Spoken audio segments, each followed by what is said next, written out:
it is a film about making film. It is a film about a real transition in cinema history, and it's also approaching it a way that no one's done before. No one has ever depicted that time in Hollywood the way this film does. And I think people are going to be really shocked. I mean, I was shocked when I started like doing my research, because I think you think of the 20s as being quite, buttoned up and Charleston, and, we've seen that depicted on screen in a very polished way. And actually it was just such an insane and debaucherous time. It was just wild.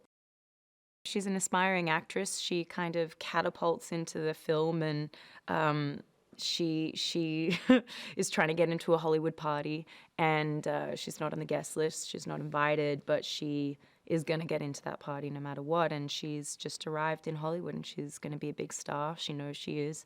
She knows that's what she was destined for. But she comes from nothing, and she's going to take it. She's not going to let anyone stand in her way. And she meets Manny, Diego's character, who helps her get into the party. And that kind of kicks off their relationship. They keep crossing paths, and well, you'll see. It's madness the way they used to shoot back then, out in the desert in broad daylight, because there's no sound. It was like a cacophony of noises. It's so different, and which of course in the movie you then see how different things are once you enter, the stages and the studios, and you have mics, and everything has to be so quiet. But to begin with, it's like it's all blaring, harsh sunlight and crazy noise, and all the sets next to each other, all filming at the same time, and that's how they used to do it. And pouring asbestos for snow and whatever, and it's just madness.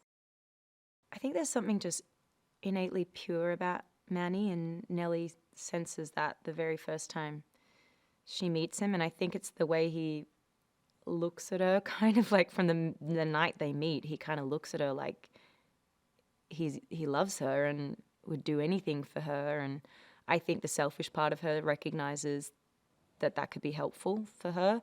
And then I think the hopeful part of her kind of recognizes that no one's ever really looked at her like that, with like a pure kind of love, not kind of a destructive kind of need or desire.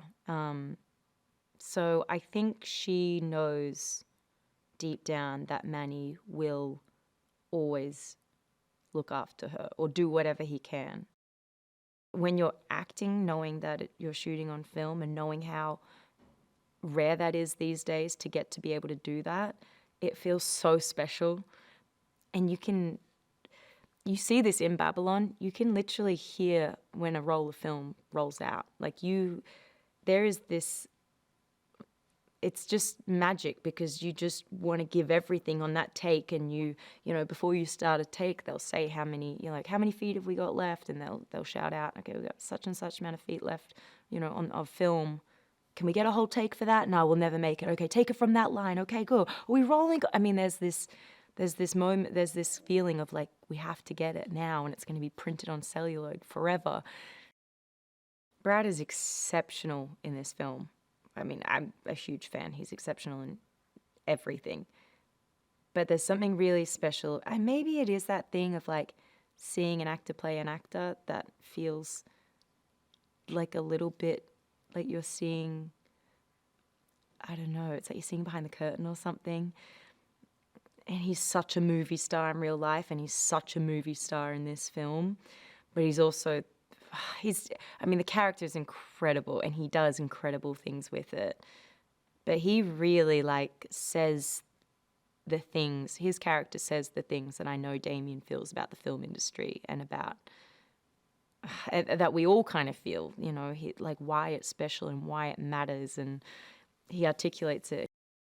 Jean's exceptional in this film, and we all know she's a brilliant comedic actress, and so you get such pleasure out of all those little quips, those moments, and her accent and all the stuff she's doing. You just eat it up. It's so good. But then her dramatic moments are just I can't think of another scene in a movie I've seen in any recent decades that has hit me in that way. It's so impactful and special, and she delivers it beautifully. Lady Faye has this composure that Nellie is never, ever, ever going to have. And I think it's so perplexing to Nellie that she can be all these things and then hold it so still at the same time. I think stillness is something that Nellie is just never going to achieve. So there is something so intriguing and magnetic about Lady Faye. And Lily is, Lily's done Broadway. I mean, obviously she can sing and dance. She's exceptionally talented on a lot of different levels. But she brings that energy to Lady Faye that just really sets her apart from all the other characters in the film. So many of us are like running around like chickens with their heads chopped off. It's just madness all the time. Even Jack Conrad as, Brad's character, even as like smooth and suave as he is, he's still like a loose cannon. Like he's still, he's still like insane and in these insane relationships all the time and just like, getting drunk all the time and all this kind of stuff. But Lady Faye is just badass. Was it worth it? Oh my God, yeah. I think it will be the thing I'm most proud of in my entire life and my entire career, but also my entire life. And the biggest challenge, I would say, was just having the stamina to be Nellie. Like, she is so exhausting. And I've played exhausting characters, and I know I can... I have good stamina. Like I've worked with directors who do 20-hour days and make you improv the whole thing. And I've worked with directors who don't give you a script and push you to the brink. And I've worked with all kinds of directors, and I love it. And I know that I can, I know I can handle it. I'm never like, oh no, I can't. I'm going to be too tired to act today. Like I know I don't have that mode. I can keep going. But Nellie is the hardest character by far that I've ever played. Oh my God, Damien is the greatest. He is one of the greats of our generation. He is an auteur. I'm so lucky I got to work with him. And he is like our Scorsese, our Fellini, he is that. He is one of those greats. I have an endless... He is the first director that I ever felt like I was let off the leash with, too. And maybe it's because it was this kind of character. If we did a different movie together, maybe it would be different and our process together would be different, for sure. But having him, and the way he feels about this film and about making this film and about writing Nellie and the way I wanted to play Nellie, it was just, like, explosive. And it was the first time I felt like I went pedal to the metal. Like, I've never really put my foot completely to the floor. It was like, and he let me do that. And I was be forever grateful for that he let me really, really go for it and expected so much of me. I love that. It's an eyeful. Yeah, you're going to see things on screen where you're going to be like, are they allowed to do that?